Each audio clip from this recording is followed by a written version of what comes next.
with Maxi-Lift and pro tips again. This is part 2 of a pro tip that I started talking about in which a customer said that they're breaking a bucket every once in a while, getting damaged like this, but only on 1 or 2 buckets, and then it doesn't happen again for many months. Remember that we talked about a problem of the buckets picking up tramp metal. Let's go back and look at one photo and then a couple of others to see a different answer for what they could come up with. Okay, so if you look at this photo, once again, it was the bucket elevator in which the boot pulley and the buckets were down low in the boot. When the product comes in on the downside, if there's any tramp metal, it's getting stuck down there between the buckets and the bottom of the bucket elevator, breaking the buckets. And many of you that saw this would have thought, well, the best thing would be to keep the tramp metal from ever getting to that point in the bucket elevator. And you're correct. The answer for that is a magnet.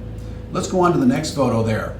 This is a photo of a boot section of a Schlegel Incorporated bucket elevator. This one is ready to be sent out to be put into service somewhere. And you'll notice on the left-hand side, on the upside of this particular boot section, there's a magnet. It's on hinges there so it can swing away, that you can clean off any of the tramp metal that gets stuck there. There's a limit switch also, so that if this happens to be open, it's a kill switch so the bucket elevator can't be started and cause any problems that way.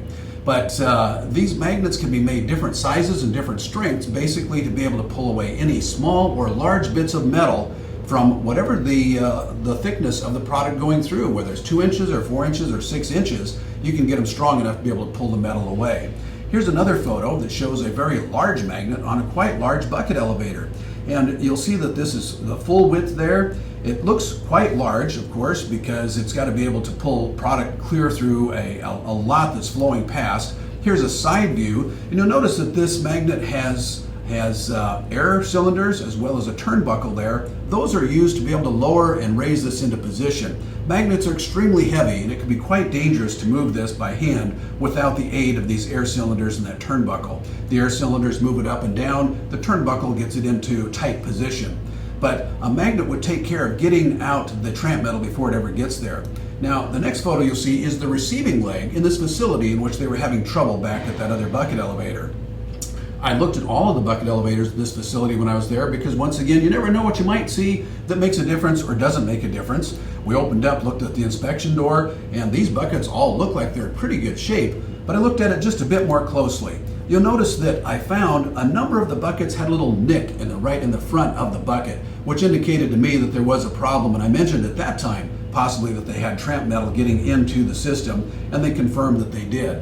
So the best thing would be to get it out before it ever gets to this bucket elevator at the inlet. When you consider how much it costs to replace buckets and the downtime and the labor, it would pay for a magnet very quickly. If you don't have magnets on your bucket elevators, now's the time to consider it. There are a lot of other things you can find out about bucket elevator maintenance, troubleshooting, and technical support. I would invite you to go to Maxi-Lift.com, check out our other pro tips, but also on our website you'll find product information, engineering information, and a lot of good other tools to help you out with your bucket elevators.